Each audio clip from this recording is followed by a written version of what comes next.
இயேசுவே புகலிடம், நம் இயேசுவே புகலிடம்.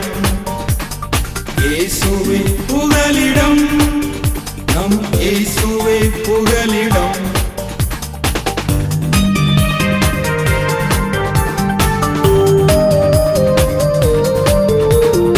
ஆறுகளை நாங்கள் கடக்கும் போதும், மலைகளை தாண்டி நடக்கும் போதும், ஆறுகளை நாங்கள் கடக்கும் போதும், மலைகளை தாண்டி நடக்கும் போதும், இன்னட்டும் எங்களை இவை போல் காத்தது சுவிசேஷம் சொல்வதற்கு. இயேசுவே புகலிடம், நம் இயேசுவே புகலிடம். இயேசுவே புகலிடம், நம் இயேசுவே புகலிடம். ஆண்டவரும் இரட்சகருமாகிய இயேசு கிறிஸ்துவின் இனிய நாமத்தினாலே உங்களை வாழ்த்துகிறேன்.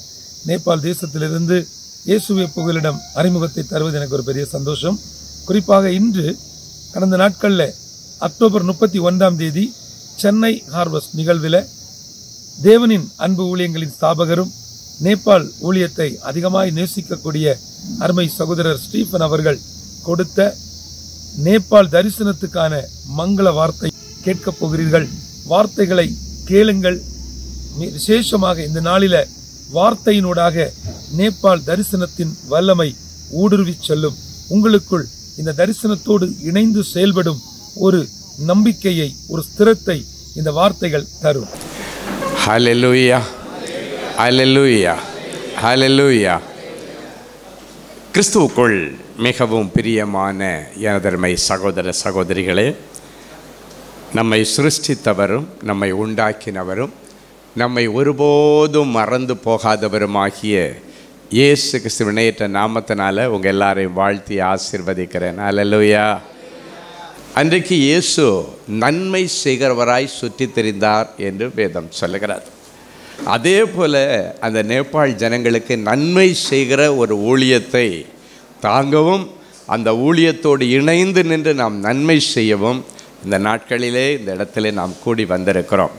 இன்றைக்கி நமக்கு ஆண்டவர் கொண்டு வருகிற மங்கள வார்த்தை அப்போஸ்தலர் நடபடிகளின் புஸ்தகம் 10ஆம் அதிகாரம் 38வது வசனம் இப்படியாய் சொல்லுகிறது. எடுத்து வாசிப்போமா? நசரேனாகிய இயேசுவை தேவன் பரிசுத்த ஆவியினாலும் வல்லமையினாலும் அபிஷேகம் பண்ணினார். தேவன் அவருடனே கூட இருந்தபடியினாலே அவர் நன்மை செய்கிறவராயும் பிசாசின் வல்லமையில் அகப்பட்ட யாவரையும் குணமாக்குகிறவராயும் சுற்றி திரிந்தார். ஹல்லேலூயா. நடமாடுகிற கிறிஸ்துவுக்காக இன்றைக்கு உங்கள் ஒவ்வொருவரையும் கர்த்தர் எதிர்பார்க்கிறார். நீங்கள் எல்லாரும் நடமாடுகிற கிறிஸ்துக்கள், நடமாடுகிற இயேசுக்கள் என்று சொல்லுகிறார். சில நேரங்களில் நம்மால் சுவிசேஷம் சொல்ல முடியலைன்னாலும் அந்த சுவிசேஷத்தை சொல்லுகிறவர்களுக்கு பின்னணியில் நம்ம இருக்கணும். பைபிளில் லூக்கா எழுதின சுவிசேஷம் 8ஆம் அதிகாரம் 1 முதல் 3 வரைக்கும் உள்ள வசனத்தில் பார்க்கும்போது இயேசுனுடைய ஊழியத்தின் பின்னணியிலே இருந்த ஒரு சிலரை பற்றி அழகாக சொல்லப்பட்டிருக்கிறது. இயேசுவின் ஊழியத்தின் பின்னணியில் யார் யார் இருந்தா?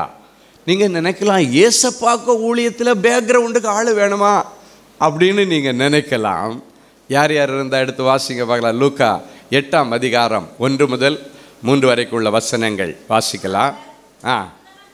பின்பு அவர் பட்டணங்கள் தோறும் கிராமங்கள் தோறும் பிரயாணம் பண்ணி தேவனுடைய ராஜ்யத்தினுடைய நற்செய்தியை கூறி பிரசங்கித்து வந்தார். 12 அவரோடு கூட இருந்தாங்க. சரி, அது ஆண்டவர் அவருக்காக அவருடைய ஊழியத்தினுடைய பின்னணியில் இருந்து ஆண்டவருடைய நேரடி பராமரிப்பிலே ஆண்டவருடைய பயிற்சியை பெறக்கூடிய பிள்ளைகளாக 12 பேரை தெரிஞ்செடுத்து அவங்கள பயிற்றுவிக்கிறார். அவங்க கூட இயேசுநாதர் கூட இருந்து அவருடைய ஊழியத்தில் பின்னணியில் இருக்கிறது அது ஒரு பெரிய விஷயம் சொல்ல முடியாது. ஏன்னா அதற்காகவே ஆண்டவர் அழைத்தார், அதற்காகவே அவர்களை உருவாக்குகிறார். இயேசு கிறிஸ்துவுடைய காலங்களுக்கு பிறகு அந்த சுவிசேஷத்தை உலகமெங்கும் கொண்டு செல்வதற்கு இவர்களை கருவியாய் பயன்படுத்தினேன்னு ஆண்டவர் தீர்மானம் பண்ணி 12 பேரை செலக்ட் பண்ணாங்க.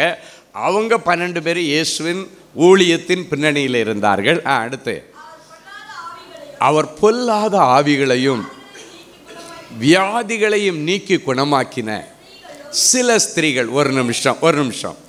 அதாவது ஆண்டவர் வாழ்ந்த நாட்களில் அநேக ஸ்திரீகளுக்குள் இருந்த பொல்லாத பிசாசுகளை துரத்தி வியாதிகளை குணமாக்கின சில ஸ்திரீகள் நன்றி கடனுக்காக ஆண்டவருடைய ஊழியத்தின் பின்னணியிலே இருந்தார்கள். அடுத்து 7 பிசாசுகள் நீங்கின மகதலேனா மரியாள் என்று சொல்லப்பட்ட மரியாள். அப்படின்னா இந்த வாலிப வயதிலே தன்னுடைய வாழ்க்கையை 7 பிசாசுகள் உள்ளால இருந்து சீரழித்து கொண்டிருந்த அந்த மகதலேனா மரியாளுடைய வாழ்க்கையை சீர்படுத்தின என் இயேசுவுக்கு நன்றி கடனாக மகதலேனா மரியாள் என்கிற ஸ்திரீ இயேசுவின் ஊழியத்தின் பின்னணியில் இருந்தாள். ஏரோதின் காரியக்காரனாகிய கூசாவின் மனைவியாகிய யோவன்னாள். ஒரு நிமிஷம். ஏரோது இயேசுவுக்கு எதிரானவன். ஆனால் ஏரோதனுடைய அரசாட்சியிலே ஏரோதனுடைய காரியக்காரன் அப்படின்னா ஃபினான்ஸ் மினிஸ்டர் அப்படின்னு அர்த்தம். நல்ல கவனிங்க. ஏரோது ஆண்டவருக்கு விரோதமானவன், இயேசுவுக்கு விரோதமானவன். ஆனால் அதே ஏரோதனுடைய அரசாட்சியில் ஃபைனான்ஸ் மினிஸ்டராக இருக்கிற கூசாவின் மனைவியாகிய யோவன்னாள் இயேசுவின் ஊழியத்தின் பின்னணியில் இருந்த ஸ்திரீகளுக்குள் ஒருத்தி. ஹல்லேலூயா. அடுத்து சூசன்னாள் என்கிற ஒரு தனிப்பட்ட மகளை குறித்து வேதத்தில் இயேசுவின் ஊழியத்தின் பின்னணியிலே இவள் இருந்திருக்கிறாள் என்பதை தெளிவாக வேதாகமம் பதிவு செய்திருக்கிறது. தங்கள் ஆஸ்திகளால் அவருக்கு ஊழியம் செய்து கொண்டு வந்த மற்றும் அநேக ஸ்திரீகளும் அவரோடு கூட இருந்தார். அப்படின்னா என்ன தெரியுமா? இயேசு கிறிஸ்துவனுடைய காலங்களிலேயே தங்கள் ஆஸ்திகளால் ஊழியம் செய்த அநேக ஸ்திரீகள். ஆஸ்திகளால் என்ன தெரியுமா? Funding ministry. நீங்கள் நினைக்கலாம், இயேசுநாதருக்கு எதுக்குங்க ஃபண்டிங்? இயேசுநாதர் மினிஸ்ட்ரிக்கு எதுக்குங்க ஃபண்டிங் பண்ணக்கூடிய அளவுக்கு ஆட்கள் பங்காளர்கள் தேவை அப்படின்னு நீங்கள் யோசிக்கலாம். இயேசுவுக்கு பங்காளர்கள் தேவையில்லை. இயேசுவின் ஊழியத்தை பின் நாட்களிலே செய்கிற பிள்ளைகளுக்கு பங்காளர்கள் அவசியம் என்பதை இயேசு நிரூபிப்பதற்காக அவருடைய ஊழிய காலங்களிலேயே அந்த வழியை வகுத்து வைத்திருக்கிறார். எத்தனை பேர் நீங்கள் ஆமேன் சொல்ல முடியும்? தங்கள் ஆஸ்திகளால் ஊழியம் செய்த அநேக ஸ்திரீகள். அப்படின்னா ஃபண்டிங் மினிஸ்ட்ரி. இன்னைக்கு எதற்காக நம்ம இங்கே ஆண்டவர் அழைச்சிட்டு வந்திருக்காரு தெரியுமா? இந்த காஸ்பல் ஃபார் நேபாள் ஊழியத்தினுடைய பின்னணியில் இருந்து இந்த ஊழியத்தை உங்கள் ஆஸ்திகளாலும் ஜபங்களாலும் தாங்குவதற்காக. மறுபடியும் சொல்லுகிறேன், இயேசு கிறிஸ்துடைய ஊழியத்தின் பின்னணியில் இருந்தவர்களை குறித்து வேதத்திலே பட்டியல் போடப்பட்டிருக்கிறது. ஒரு நாள் வரும், அப்பொழுது ஆண்டவர் உங்களை குறித்து இந்த காஸ்பல் ஃபார் நேபாள் ஊழியத்தின் பின்னணியில் என் மகள் இருந்தாள் என்று ஒரு நாள் பரலோகத்திலே தேவதூதர்கள் ஆண்டவருக்கு முன்பாக சாட்சி சொல்லுவார்கள். எனவே இன்றைக்கும் இந்த ஊழியத்தின் பின்னணியிலே நீங்கள் இருந்து செயல்படுவது ஆண்டவருக்கு முன்பாக அது ஒரு பாக்கியமாக இருக்கும். ஒருத்தன் 1 கோடியை கொடுத்து நீ போய் ஊழியம் செய் மேத்யூன்னு சொன்னால் அவனுக்கு தான் அந்த ஆசீர்வாதம். அவன் ஆல்ரெடி ஆசீர்வதிக்கப்பட்டிருக்கிறான். ஆனால் ஆண்டவருடைய திட்டம் என்ன தெரியுமா? நீங்களும் நானும் ஆசீர்வதிக்கப்படும்படிக்கு உங்களுக்கு கர்த்தர் கொடுக்கிற வாய்ப்பு, உங்களுக்கு ஆண்டவர் கொடுக்கிற ஒரு பெரிய ஸ்ட்ரெயின்னு எடுத்துறாதீங்க, இது ஒரு பாரம்னு எடுத்துறாதீங்க. இது ஆண்டவர் கொடுக்கிற வாய்ப்பு. ஆண்டவருடைய ராஜ்யத்தில் விதைக்க இந்த ஊழியத்தின் பின்னணியில் என்ன அழகாய் கொடு. அந்த காலத்தில் இயேசுடைய ஊழியத்தில் பின்னணியில் இருந்து உழைத்த இந்த ஸ்திரீகளெல்லாம் வேதத்திலேயே என்னுடைய பேர் வரன்னு கனவுல நினைச்சிருப்பாங்களா? நினைச்சிருக்க மாட்டாங்க. ஆனால் வேதத்திலே அவர்களுக்கு இடம் கிடைத்தது. உங்களுக்கு பரலோக பதிவேடுகளிலே இந்த நினைவுகள் எல்லாமே எழுதப்பட்டிருக்கும். நீங்கள் கொடுக்கிற ஒவ்வொரு காசும், நீங்கள் செய்கிற ஒவ்வொரு முயற்சிகளும் அது பரலோகத்திலே எழுதப்பட்டிருக்கும். வேதம் சொல்லுகிறது, செய்யத்தக்கவர்களுக்கு செய்யாமல் இராதே. அதான் நீடி பீப்புள் அப்படின்னு சொல்லுவாங்க. பொதுவாக ஒரு பழமொழி சொல்லுவாங்க, பாத்திரம் அறிஞ்சு பிச்சை போடு. இது எதனுடைய டிரான்ஸ்லேஷன் தெரியுமா? பைபிளில் உள்ள வசனங்கள் தான் இன்றைக்கு நிறைய இடங்களில் பழமொழிகளாய் வருகிறது. பாத்திரம் அறிஞ்சு பிச்சை போடுன்னா செய்யத்தக்கவர்களுக்கு செய்யாமல் இராதேன்றதான் அர்த்தம். செய்யத்தக்கவர்களுக்கு செய்யாமல் இருந்திராத அப்படின்னு ஆண்டவர் சொல்கிறார். நேபாள் தேசத்தை நேரடியாய் பார்வையிட்டவனாக நான் சொல்லுகிறேன். வறுமையின் உச்சக்கட்டம். சொந்த தாய் தன் பிள்ளையை விபச்சாரத்திற்கு அனுப்பி பிள்ளை கொண்டு வருகிற பணத்தை வாங்கி குடும்பம் நடத்துகிற கேவலமான ஒரு சூழ்நிலை இருக்கிற ஒரு தேசம்னா அந்த தேசம்தான். ஒரு ஏர்போர்ட்டில் இறங்கும் பொழுது ஃப்ளைட்டில் உங்கள் உடைமைகள் பத்திரம் இல்லைன்னாச்சுன்னா கொள்ளையிடப்படுவார்கள் என்று சொல்லுகிற ஒரே ஏர்போர்ட் இந்த நேபாள் தேசத்தினுடைய தலைநகரத்தில் உள்ள அந்த ஏர்போர்ட்டு தான். ஏன்னா அவ்வளவு வறுமை, அவ்வளவு வேதனை, அவ்வளவு பஞ்சம். 30 வருஷங்களுக்கு முன்னால் நம்ம கிராமம் எப்படி இருந்ததோ அதே மாதிரி தான் இன்றைக்கு காட்மண்ட் என்கிற தலைநகரம், நேபாளுடைய தலைநகரம் இருக்கிறது என்பதை நீங்கள் தெரிந்து கொள்ள வேண்டும். ஒரு காலத்தில் மிஷனரிமாரெல்லாம் நம்ம இந்தியாவுக்கு வராமல் இருந்திருந்தா நம்ம இன்றைக்கி கோட்டை சூட்டம் போட்டிருப்போமா? அடிமைகளாக இருந்திருப்போம். நமக்கு இந்த கல்வி கிடைச்சிருக்குமா? கிடைச்சிருக்காது. இன்றைக்கு உங்கள் பிள்ளைங்க எல்லாம் நல்லா படித்து நல்ல நிலைமையில் வந்து அரசாங்கத்தில் வேலை செய்கிறாங்களே, அயல் தேசங்களில் வேலை செய்கிறாங்களே, இதுக்கு பின்னணி என்னன்னு என்னைக்காவது நீங்கள் நினச்சி பார்த்துருப்பீங்களா?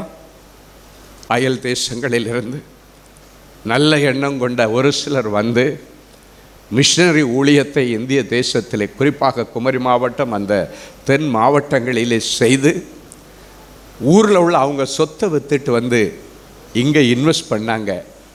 அதுதான் இன்றைக்கி திருச்சபைகள் இருக்கிற இடங்கள். ஊரில் உள்ள சொத்தை விற்றுட்டு வந்து இங்கே இன்வெஸ்ட் பண்ணி இந்த ஏழை இந்திய தேசம் எப்படியாவது இயேசுவை அறிந்து கொள்ள வேண்டும், இந்த ஏழை இந்திய தேசம் எப்படியாவது ஒரு நல்ல நிலைமைக்கு வரணும்னு சொல்லி அவர்கள் தியாகமாய் செய்த ஊழியங்களின் நிமித்தம்தான் இன்றைக்கி நீங்களும் நானும் செல்வ செழிப்போடு இருக்கிறோம் என்பதை நீங்கள் மறந்து விடக்கூடாது. எத்தனை மிஷனரிகளுடைய பாடி கூட ஊருக்கு போகலை தெரியுமாங்க? இந்த மண்ணிலே அவருடைய சரீரம் விதைக்கப்பட்டிருக்கிறது. முதல் சுவிசேஷகனாக மிஷனரியாக இயேசுவோடு இருந்த 12 சீஷர்களில் ஒருவனாகிய தோமாவை ஆண்டவர் அனுப்பினார். மொத்தம் 12 சீடர்கள் இருந்தார்கள். அதில் ஒருவனை இந்திய தேசத்தை நினைத்து என் ஆண்டவர் அனுப்பினார் அல்லவா? இதே சென்னை பட்டணத்தில் தானே அவர் இரத்த சாட்சியாக மரித்தார். என் அன்பு தேவனுடைய பிள்ளைகளே, அந்த வெளிநாட்டு மிஷனரிமார்கள் இந்த தேசத்துக்குள்ளே வரலன்னா இன்னைக்கு நம்ம அப்படியே கை கட்டி கூனி குருவி வயலில் வேலை செய்துட்டு எகிப்தில் ஜனங்கள் எப்படி அடிமைத்தனத்தில் இருந்தாங்களோ அதே போல் இருந்திருக்கணும். அவங்க வந்ததுனால இந்தியா பிழைத்திருக்கிறது. நீங்களும் நானும் தலை நிமிர்ந்து நிற்கிறோம். அந்த நாட்களை நினைத்து பாருங்கள். இன்றைக்கு நேபாள் அப்படித்தான் இருக்கிறது. அதற்காகத்தான் அன்பு சகோதரன் மேத்யூவை 15 வருஷங்களுக்கு முன்பாக ஆண்டவர் அழைத்து அபிஷேகம் பண்ணி அந்த தேசத்திற்கு அனுப்பி வைத்தார். ஒரு நாள் வரும், இந்திய தேசம் ஆசீர்வாதமாக இருக்கிறது போல அந்த தேசத்தில் உள்ள அத்தனை ஜனங்களும் ஆண்டவரை அறிந்து கொள்ளுவார்கள். அந்த தேசமும் தலை நிமிர்ந்து நிற்கும். அந்த தேசத்தில் இனி தேவனுடைய சத்தம் எல்லா வீடுகளிலும் தொனிக்கத்தக்கதாக இன்றைக்கு ஆண்டவருடைய காரியமாய் அவர் போய் கொண்டிருக்கிறார். அதற்காகத்தான் இன்றைக்கு கிடைத்த இந்த மங்கள வார்த்தையின்படி நசரேனாகிய இயேசுவை தேவன் பரிசுத்த ஆவியினாலும் வல்லமையினாலும் அபிஷேகம் பண்ணினது போல அன்பு சகோதரன் மேத்யூவை அபிஷேகம் பண்ணி ஆண்டவர் நேபாள் தேசத்தில் பாப்பா ஜனங்கள் எல்லாம் வலது கைக்கு இடது கைக்கு வித்தியாசம் தெரியாமல் இயற்கையை வழிபட்டு இருக்காங்க. என் பிள்ளைகளுக்கு போய் ஜீவனுள்ள தேவன் நான் போய் என் பிள்ளைகளுக்கு சொல்லுன்னு சொல்லி அவர் அபிஷேகம் பண்ணி அனுப்பினார். அப்போ ஆண்டவர் அனுப்பும் பொழுது இந்த ஊழியத்தினுடைய சில சீக்ரெட் ஆண்டவர் வச்சுருக்காரு. என்ன தெரியுமா? நீங்கள் எடுத்த உடனே போய் சுவிசேஷம் மட்டும் சொன்னால் அங்கே சுவிசேஷம் எடுபடாது. வெளிநாட்டில் உள்ள அந்த மிஷனரிமார்கள் இங்கே வந்து வெறும் சுவிசேஷத்தை சொல்லலை, ஏழை எளிய ஜனங்களுக்கு உதவி செய்தாங்க. எனக்கு நல்லா தெரியும், நான் சின்ன பையனாக இருக்கும்போது கத்தோலிக்க திருச்சபையின் பின்னணியில் இருந்த செல்லங்கோணம் பங்கு. அப்போ அந்த காலத்தில் பார்த்திங்கன்னா ஒரே வறுமை. ஆடி மாதம்னு வந்தாச்சுன்னா வெறும் கிழங்கு தான் சாப்பிட கொடுப்பாங்க, சாப்பாடெல்லாம் சோறெல்லாம் இருக்காது. அந்த நேரங்களில் வெளிநாட்டிலேருந்து எப்போ கப்பல் வரும், எங்கள் பிஷப்புட்டேருந்து எப்போ லாரி வரும், கோதுமை எப்போ வரும், பால் பவுடர் எப்போ வரும், அந்த அமெரிக்க தேசத்திலிருந்து பயன்படுத்திட்டு அனுப்பின ஆடைகள் எப்பொழுது வரும்னு அந்த கிராமம் காத்து கொண்டு இருக்கும். நான் ஃபாதர் கூட இருந்ததுனால அந்த பொருட்கள் வந்த உடனே பண்டக சாலைன்னு இன்றைக்கி நம்ம இங்கே போட்டோம் பாருங்கள், ஓப்பன் பண்ண பாருங்கள். அந்த ஃபாதருடைய மிஷன் ஹவுஸில் ஒரு பண்டக சாலை இருக்குது, அதில் எல்லாத்தையும் கொண்டு வந்து டம்ப் பண்ணுவோம். நான் இப்போ இவ்வளோண்டு தான் இருப்பேன். ஃபாதருக்கு நான் தான் சீசப்பிள்ளை மட்டும் இல்லை, அசிஸ்டண்ட் ஏலியுடைய வீட்டில் வளர்ந்த சாமுவேல் மாதிரி நான் அங்கே இருப்பேன். எல்லாம் கொண்டு டம்ப் பண்ணுவோம். துணிமணிகள் எல்லாம் ஒரு ஏரியாவில் இருக்கும், பால் பவுடர் ஒரு ஏரியாவில் இருக்கும், ஒரு பகுதியில் கோதுமை இருக்கும், எல்லாம் இருக்கும். அந்த லாரி வர்றது, அந்த காலத்தில் ஒரு டாட்டா பென்ஸ் லாரி ஒன்று வரும், மூஞ்சி எப்படி நீட்டிக்கிட்டு இருக்கும். அந்த லாரி எங்கள் காம்பவுண்டுக்குள்ளால் சர்ச்சுக்குள்ளால் வருதுனாலே பின்னால் ஏழை ஜனங்கள் ஓடி வருவாங்க. பாத்திரம் கூட இருக்காது, இப்படியே மடியை பிச்சை எடுக்கிறது மாதிரி அம்மாமார்கள் எல்லாம் அந்த சாரியில் உள்ள முந்தானையை தூக்கிட்டு வருவாங்க. பக்காவாக அளந்து நான் தான் போடுவேன். பால் பவுடர் ஒரு பக்கத்தில், அது பக்கம் இன்னொரு பக்கத்தில் கோதுமை, இன்னொரு பக்கத்தில் அந்த துணிக்கு அடி போடுவாங்க பாருங்கள். எல்லாம் வெளிநாட்டில் உள்ள ஜனங்கள் பயன்படுத்தி விட்டு அப்படியே வேண்டான்னு போட்ட அந்த துணிமணிகள். அப்படிப்பட்டவைகளை வாங்கின என் கிராமம் இன்றைக்கு கர்த்தரை அறிந்து கொண்டது மட்டும் இல்லை, எக்கச்சக்கமான ஜனங்களுக்கு கொடுக்கிற அளவுக்கு இந்த சந்ததியை ஆசீர்வதித்திருக்கிறான். அதே பழைய ஆடைகள் போட்டதில் நானும் ஒருவன், அதே பால் பவுடர் சாப்பிட்டதில் நானும் ஒருவன், அதே கோதுமையை வாங்கி சாப்பிட்டதில் நானும் ஒருவன். எவ்வளோ பெரிய சந்தோஷம்! அந்த பணியை இன்றைக்கு மேத்யூவை நம்பி ஆண்டவர் கொடுத்திருக்கிறார். என் பிள்ளைகளுக்கு போய் செய்டா, என் பிள்ளைங்க நல்லா சாப்பிடணும், என் பிள்ளைங்க இயேசுவை அறிந்து கொள்ள வேண்டும். என் இயேசுடைய ஊழியத்தினுடைய ஒரு அழகான ஃபார்முலா என்ன தெரியுமா? அவர் பிரசங்கிக்கிறவராய் மாத்திரமல்ல, அவர் நன்மை செய்கிறவராய் சுற்றி திரிந்தார். அதுதான் feed for Nepal, gospel for Nepal அப்படின்றது. இயேசு சுவிசேஷத்தை அறிவித்தார் என்று இப்போ நம்ம லூக்கா 8ஆம் அதிகாரத்தில் அவருடைய அந்த சுவிசேஷ ஊழியத்தில் பின்னணியில் இருந்தவங்களை பற்றியெல்லாம் நம்ம பார்த்தோம். ஆனால் அதே நேரத்தில் அவர் சுவிசேஷத்தை சொல்லும் பொழுதே அந்த ஜனங்களுக்கு உதவி செய்து கொண்டே செய்தார். நன்மை செய்கிறவராயும் பிசாசின் பிடியில் இருக்கிற அனைவரையும் விடுதலையாக்குகிறவராயும் குணமாக்குகிறவராயும் சுற்றி திரிந்தாராம். அந்த பணியை செய்கிறதுக்கு தான் இன்னைக்கு ஆண்டவர் உங்களை கூப்பிட்டு வந்திருக்கிறார். ஹல்லேலூயா! இயேசுநாதர் எங்கெல்லாம் போனாரோ, ஒரு கல்யாண வீட்டுக்கு போனார், அவருக்கு ஸ்பெஷல் இன்விடேஷன். கல்யாண வீட்டில் 100 101 ஆளாக இருந்துட்டு இயேசு வரல. இங்கே நான் என்ன நல்லது செய்யலாம் அப்படின்னு யோசிச்சுட்டே இருந்தார். வாய்ப்பு கிடைத்தது. திராட்சை ரசம் குறைவுபட்டது. மரியாள் சொல்கிறாங்க திராட்சை ரசம் தீர்ந்து விட்டது என்று சொல்லி. அப்போ ஆண்டவர் பார்க்குறார், பிள்ளைங்க இப்போ தான் கல்யாண லைஃப், மேரேஜ் லைஃப்பை ஸ்டார்ட் பண்ணுறாங்க. ஸ்டார்ட் பண்ணும்போதே ஒரு அவமானம் இருக்கக்கூடாதுன்னு சொல்லி இறங்கி நின்று அற்புதத்தை செய்து நல்ல ரசத்தை உண்டு பண்ணினார். என் அன்பு தேவனுடைய பிள்ளைகளே, கல்யாண வீட்டில் போனாலும் நன்மை தான் செய்தார், செத்த வீட்டில் போனாலும் நன்மை தான் செய்தார். அந்த யவீர் என்கிற ஜபாலய தலைவனுடைய பிள்ளை செத்து போச்சு, அந்த வீட்டுக்கு போனார். அப்போ அவனே சொல்கிறான், பிள்ளை செத்து போச்சு ஆண்டவரே, நீங்கள் திரும்பி போயிருங்க. இல்லை, நான் மறுபடியும் வீட்டுக்கு வர்றேன்னு சொன்னார். அந்த வீட்டில் போய் செத்து போன பிள்ளைய உயிரோடு எழுப்பி அந்த தாயினிடத்தில் தகப்பனிடத்தில் கொடுத்துட்டு வந்தார். அப்படின்னா அவர் எங்கே போனாலும் நன்மை செய்தார். போயிட்டே இருக்கிறாரு. போகிற வழியில் ஒரு பிசாசு பிடித்தவன், வஸ்திரம் தெரியாதவன், தன் சரீரத்தை தானே காயப்படுத்தி கொண்டிருக்கிறவன், கல்லறையிலே குடியிருப்பை வைத்திருக்கிறவன், வாழ்க்கையை வீணடித்து கொண்டிருந்தவன் கல்லறை நடுகிலே கிடக்கிறான். அந்த பக்கமாக ஆண்டவர் நடந்து போனார். அவர் சுவிசேஷம் சொன்ன போகிற வழியிலே அவனை சந்தித்தார். ஐயோ பாவம், இந்த வாலிப வயசில் வீட்டில் இருக்க வேண்டிய இந்த கல்லறை தோட்டத்தில் கிடக்கிறானே, தன்னுடைய சரீரத்தை தானே காயப்படுத்தி கொண்டிருக்கிறான், வஸ்திரம் தெரியாது இருக்கிறானே. சங்கிலிகளால் கட்டப்பட்ட நிலைமையில் இருக்கிறாரு. இவனுக்கு நான் நன்மை செய்ய வேண்டும் என்று என் ஆண்டவர் நினைத்தார். நொடி பொழுதிலே அவனுக்கு விடுதலையை கொடுத்தார். அவன் என்ன செய்தான் தெரியுமா? தெக்கப்போலி என்கிற அவனுடைய கிராமத்திலே போய் ஊழியம் செய்ய ஆரம்பித்தான். என் அன்பு தேவனுடைய பிள்ளைகளே, இன்றைக்கு ஆண்டவர் உங்களுக்கு கொடுத்திருக்கிற வாய்ப்பு, நன்மை செய்கிறவராய் சுற்றி திரிந்த இயேசு கிறிஸ்து உங்கள் மூலமாய் நேபாளிலே நன்மை செய்ய சுற்றி திரியும்படி ஆசைப்பட்டு உங்களை அழைத்து கொண்டு வந்திருக்கிறார். இன்னைக்கு இது உங்களுக்கு ஒரு வாய்ப்பு. ஒரு முறை நாங்கள் நேபாளுக்கு போயிருக்கும்போது அண்ணன் சொன்னது போல் நூடுல்ஸ் கொடுத்தாலே அவங்க ரொம்ப சந்தோஷப்படுவாங்க. அதுவே அவங்களுக்கு பெரிய ஃபுட்டுன்னா பார்த்துங்க.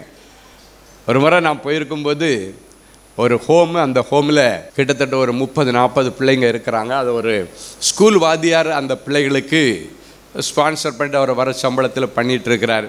அப்போ நானும் என்னுடைய நெருங்கின நண்பர் பாஸ்டர் சுகின் 2 பேருமா சேர்ந்து அந்த பிள்ளைகளை அந்த ஹோமை பார்க்குறதுக்காக போனால் நான் பிஸ்னஸ் பண்ணிகிட்டு இருந்த காலங்களில் அங்கே போய் பார்க்கும்போது அந்த பிள்ளைகளுடைய நிலைமை ரொம்ப பரிதாபம்.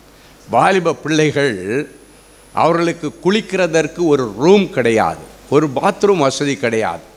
நான் தான் சொன்னேன், 30 வருஷங்களுக்கு முன்னால் நம்ம கிராமம் எப்படி இருந்தது, அந்த நிலைமை தான் இன்றைக்கு அந்த தேசத்தில் இருக்கிறது. அப்போ நாங்கள் அங்கே போயிருக்கும்போது பார்த்தா அந்த பிள்ளைங்க ஒரு 30-40 பிள்ளைங்க இருந்தாங்க. ஒரே அறையில் போட்டிருக்கு. சாப்பாடு எப்படி தெரியுமா அவங்க பண்ணுறாங்க? ஒரு பானையை வைக்கிறாங்க, அந்த பானையில் அரிசியை போடுவாங்க, அரிசி வெந்துட்டு இருக்கும் பொழுது அப்படியே காய்கறியை போடுவாங்க, கொஞ்சம் மிளகாவை அதில் கொட்டுவாங்க, கொஞ்சம் உப்பை கட்டுவாங்க, ஒரு கிளறி அப்படியே எடுத்து கொடுப்பாங்க. இதுவே அவங்களுக்கு கிடைக்கிற பெஸ்ட்டு ஃபுட்டுன்னு சொல்கிறாங்க. எனக்கு ரொம்ப வேதனையாக போச்சு. அதனால் நானும் பாஸ்டமாக போயிட்டு மார்க்கெட்டில் போய் நல்ல வாழைப்பழம், கொஞ்சம் ஆப்பிள் எல்லாம் வாங்கிட்டு எடுத்துகிட்டு ஸ்பெஷலாக அன்றைக்கி பிள்ளைகளுக்கு சிக்கன் போடணுன்னு சொல்லி சிக்கனெல்லாம் வாங்கிட்டு வந்து சமைக்கிறோம். அந்த எல்லாருக்கும் ஆப்பிள் வச்சுருக்கிறோம். ஆனால் ஒரு ஆப்பிளை கையில் எடுத்தோடனே குரங்கு தாவி பிடுங்கும் தெரியுமா, அதே மாதிரி சின்ன பிள்ளைகள் தாவி பிடுங்குகிறதை கண்ணு முன்னால் பார்த்தேன். ஐயோ, அந்த பிள்ளைக்கு ஒரு ஆப்பிள் கிடைச்ச உடனே என்ன சந்தோஷமாக சாப்பிட்டாங்க. இன்றைக்கி நம்ம வீட்டில் ஆப்பிளெல்லாம் சும்மா கிடக்கு. அந்த காரியத்தை பார்த்து அப்படியே மிரண்டு போய், இவ்வளவு வேதனையா, இவ்வளவு வறுமையா. அப்போ சிக்கன் கொடுக்கும் பொழுது நான் கடைசியாக கேட்டேன், இதுக்கு முன்னால் எவ்வளோ நாளைக்கு முன்னால் நீங்கள் சிக்கன் சாப்பிட்டீங்க? அந்த பிள்ளைங்க சொன்னாங்க, ஐயா இதே போல் 1 வருஷத்துக்கு முன்னால் ஒரு ஆள் இந்தியாவிலேருந்து வந்தார், ஒரு சார் வந்தார். அந்த சார் வந்து எங்களுக்கு சிக்கன் போட்டார். 1 வருஷத்துக்கு பிறகு நாங்கள் இன்றைக்கி தான் சிக்கன் சாப்பிட்றோம். என் அன்பு தேவனுடைய பிள்ளைகளே, டெய்லி சிக்கன் சாப்பிட்றோம், எல்லாம் வேஸ்ட் பண்ணுறோம், மீன் சாப்பிட்றோம். ஆனால் அந்த ஜனங்களுக்கு சரியான ஆகாரம் இல்லை, சரியான ஆடைகள் கிடையாது, சரியான தங்குமிடம் கிடையாது, அவளுக்கு நல்ல தெய்வத்தை பற்றி அறிந்து கொள்கிற அறிவு கிடையாது. முதல்ல அந்த தேசம் ஆண்டவரை அறியணும்னா இதுபோல் நலத்திட்ட பணிகளை என் அன்பு சகோதரனை போல் அங்கு செய்தால் ஒழிய அங்கு சுவிசேஷம் சொல்ல வாய்ப்பில்லை, வாய்ப்பே இல்லை. அப்போ நம்ம என்ன பண்ணணும்? ஆண்டவருடைய சுவிசேஷம் சொல்லுவதற்கு தடையாயிருக்கிற அந்த வறுமையை முதல்ல அங்கிருந்து மாற்றணும். இந்த ரூபத்தில் என்ன பண்ணுவாங்க அவங்க? ஓகே, இவங்களுக்கு சாப்பாடு போடுறாங்க, இந்த மாணவர்களுக்கு கல்விக்கு கட்டணம் கட்டுறாங்க, ஃபீஸ் கட்டுறாங்க, இந்த பிள்ளைகளுக்கு சாப்பாடு போடுறாங்க, யூனிஃபார்ம் எடுத்து கொடுக்குறாங்க, பேக் எடுத்து கொடுக்குறாங்கன்றத அந்த அரசாங்கம் அனுமதிக்கிறது. அதோடு கூட நம்ம சுவிசேஷத்தையும் சேர்த்து சொல்லுகிறோம். சுவிசேஷம் அறிவிக்கப்படாத அந்த தேசத்தில் சுவிசேஷத்தை அறிவிப்பதற்காகத்தான் இன்றைக்கு இந்த நாளிலே அன்பு சகோதரனை கர்த்தர் எடுத்து அபிஷேகம் பண்ணி, இந்த வசனத்தின்படி கர்த்தருடைய ஆவியானவர் அவரோடு கூட இருக்கிறபடியினாலே தான் அவர் அந்த தேசத்தில் போய் நன்மை செய்கிறவராய் சுற்றித் திரிகிறார், சுவிசேஷம் சொல்லி சுற்றித் திரிகிறார். அந்த தேசத்தில் போய் அநேக அற்புத அடையாளங்களை ஜனங்களுக்கு செய்து இயேசு உயிரோடு இருக்கிறார் என்பதை அந்த இடத்துல அவர் இன்றைக்கு ஆண்டவருடைய கிருபையினாலே நிரூபித்து கொண்டிருக்கிறார். எத்தனை பேர் இன்றைக்கு இந்த ஊழியத்தின் பின்னணியிலே வருவதற்கு நீங்கள் ஆயத்தமாக இருக்கிறீர்கள்? ஆண்டவருடைய சமூகத்தில் ஒப்புக்கொடுங்க. வேதத்திலே அவருடைய பெயர்கள் எழுதப்பட்டது. உங்களுடைய பெயர்கள் பரலோக பதிவேடுகளிலே எழுதப்படும்படிக்கு செய்யத்தக்கவர்களுக்கு செய்யாமல் இராது எங்கள் ஆண்டவருடைய வார்த்தையின்படி இன்றைக்கு உங்களுடைய இருதயங்கள் திறக்கட்டும், உங்கள் பொக்கிஷ சாலை திறக்கட்டும், உங்களுடைய மனசு அதற்காக திறக்கட்டும். ஒரு நாளும் ஆண்டவருக்கு கொடுத்து வீணாய் போனவர்களை நீங்கள் பார்க்கவே முடியாது. நீங்கள் நன்மை செய்தீங்கன்னா உங்கள் வீட்டில் நல்லது நடக்கும். அனுபவத்தில் சொல்கிறேன். இன்றைக்கி எனக்கு ஆண்டவர் நல்ல குடும்பம், நல்ல ஊழியம், எல்லாத்தையும் ஆண்டவர் எனக்கு நல்லதாகவே தந்திருக்கிறார். காரணம் என்ன தெரியுமா? 4 பேருக்கு நன்மை செய்கிற காரியம். இன்றைக்கும் எங்களுடைய ஊழியம் இந்த நேபாள் ஊழியங்களுக்கு பின்னணியில் இருக்கிறது. மாதம் ஒரு ஊழியரை, அங்கே ஊழியம் செய்கிற ஒருவரை எங்களுடைய ஊழியத்தின் சார்பாக நாங்கள் தாங்கி கொண்டிருக்கிறோம். ஏன்னா இந்த ஊழியத்தினுடைய மேன்மை எனக்கு தெரியும். நான் நேராக போய் பார்த்ததுனால சொல்கிறேன். அடிக்கடி இயற்கையின் சீற்றங்கள் வந்து தவிடுபடி ஆக்கிட்டு இருக்கிறோம். திடீர்னு தம்பிக்கு ஃபோன் பண்ணா, தம்பி எங்கே இருக்கிறீங்க? அண்ணே நான் இங்கே இருப்பேன். எனக்கு தெரியும் அங்கே தான் இருப்பாங்க. ஏன்னா நான் நியூஸ் பார்த்துருப்பேன். அங்கே பூகம்பம் வந்திருக்கோம், பயங்கர மழை வந்திருக்கும், பயங்கரமான அழிவு வந்திருக்கோம். அப்படின்னா கண்டிப்பாக எனக்கு தெரியும் அந்த அழிவின் மத்தியிலே என் பிள்ளை அங்கே இருப்பான், அந்த ஜனங்களுக்கு உதவி செய்ய. எத்தனை பேர் அவருடைய கரத்தை தூக்கி பிடிக்க ஆயத்தமாக இருக்கிறீங்க? அவரோடு கூட இணைந்து அந்த பட்டணத்தில் ஊழியம் செய்ய, சுவிசேஷத்தை சொல்ல, ஏழைகளை தாங்க உதவியாக இருக்கிறீங்க. 77 மாவட்டங்கள் இருக்கிறது. அத்தனை மாவட்டங்களிலும் ஆண்டவருடைய சுவிசேஷம் சொல்லப்படணும். குறிப்பாக இந்த வருஷம் அந்த நேபாள் கிறிஸ்மஸ் பரிசு 5000 பேருக்கு கொடுக்கறதற்காக ஒரு தரிசனத்தோடு சில முயற்சிகளை எடுத்திருக்கிறார்கள். ஒரு ஆளுக்கு அந்த கிறிஸ்மஸ் கிஃப்ட்டு கொடுக்கணும். என்னாச்சுன்னா அந்த கிஃப்டோட காஸ்ட் வந்து 1000 ரூபாய் ஆகும். அப்படின்னா 5000 பேருக்கு எவ்வளோ ஆகுன்னு பார்த்துங்க.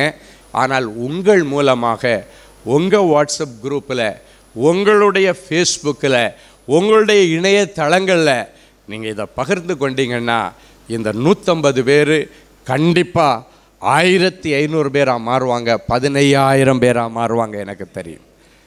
இன்றைக்கி சோஷியல் மீடியா அப்படித்தான் இருக்கிறது. இன்றைக்கி நீங்கள் கொடுங்க, அது மட்டும் இல்லை, அதோடு நின்று விடாதீங்க. உங்களுடைய சோஷியல் மீடியாவில் எந்த காரியத்தை பதிவு செய்யுங்க.